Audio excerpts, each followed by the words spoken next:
Veterans Affairs says it's taking suicide prevention seriously. Here's how seriously. It says it's examining 55 million medical records from 1979 to 2014. Those records will be used to develop and evaluate suicide prevention programs in every state. Yesterday, Lauren Ashburn spoke to VA Secretary David Shulkin. Joining us now is Secretary of Veterans Affairs, David Shulkin. Welcome to the program. Thank you. Glad to be here. Let's talk about some clinical priorities. Suicide prevention is probably your top priority. In 2014, this is actually a really shocking statistic, an average of 20 veterans died by suicide each day.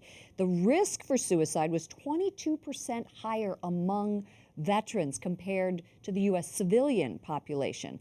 How worried are you about this? This is why it is our top clinical priority. It's a statistic that you just really can't ever begin to accept. We do know that when veterans get care in the VA system, that we save lives, that those numbers come down dramatically. But the majority of those 20 veterans a day are outside of the VA system. They're in the community, and my fear is they're just isolated and not getting help. How do you get them? Well, what we need is we need help from everybody. This is not just a VA problem. We need to reach out to our faith-based groups. We need to reach out to our not-for-profit organizations. We need to reach out to family members and friends. And when they see people that are increasingly being isolated, depressed, hopelessness, to be able to reach out to them, they need our help to connect them with people, professionals who know how to help people who are suffering like that.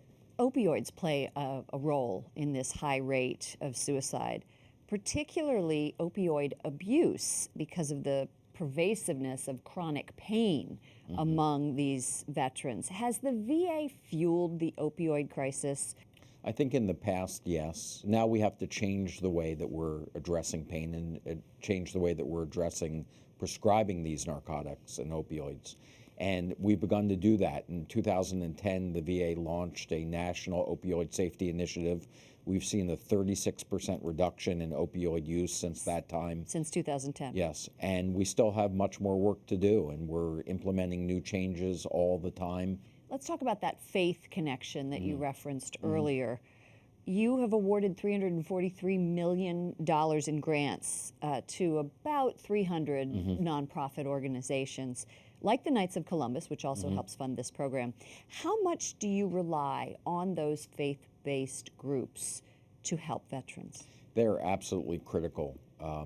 For us to be successful, we need to be working closely with faith-based groups and other groups in the community that to be able to help veterans be able to achieve their goals in life.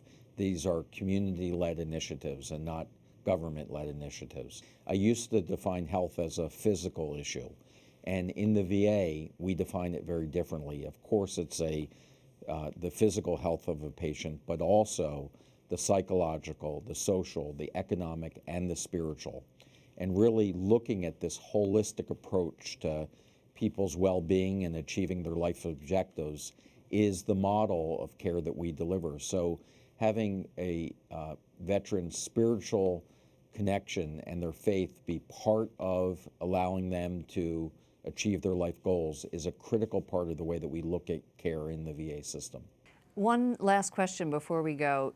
It fascinates me that now you are talking psychological, social, economic, and spiritual. What does that mean that you are focusing on the spiritual part of a veteran? Well, you know, for me, getting to work so closely with veterans, you begin to understand what motivates them. And these are people that have really raised their hand to put their life on the line for the country. They believe so strongly in that they're willing to have the ultimate sacrifice if necessary. And that's why we enjoy the freedoms that we have. And when you start thinking about why people do that, this is a fundamental, deep faith in themselves, families, country, and God. And putting all that together, you realize that these are extraordinary people that you have to use the strength that they've brought to their jobs to help them achieve their life's goals. Our pastoral care staff is a critical component of us achieving our mission. Thank you so much for joining us. Thank you. We really appreciate your time. Secretary of the Department of Veterans Affairs, David Shulkin. Thank you. Great. And our thanks to Lauren Ashburn and VA Secretary David Shulkin. The Department of Veterans Affairs has help ready to go if you or a veteran you know is thinking of suicide. You can call the Veteran Crisis Line at 1-800-273-8255. Again, that's 800-273-8255. Or you can visit their website at veteranscrisisline.net.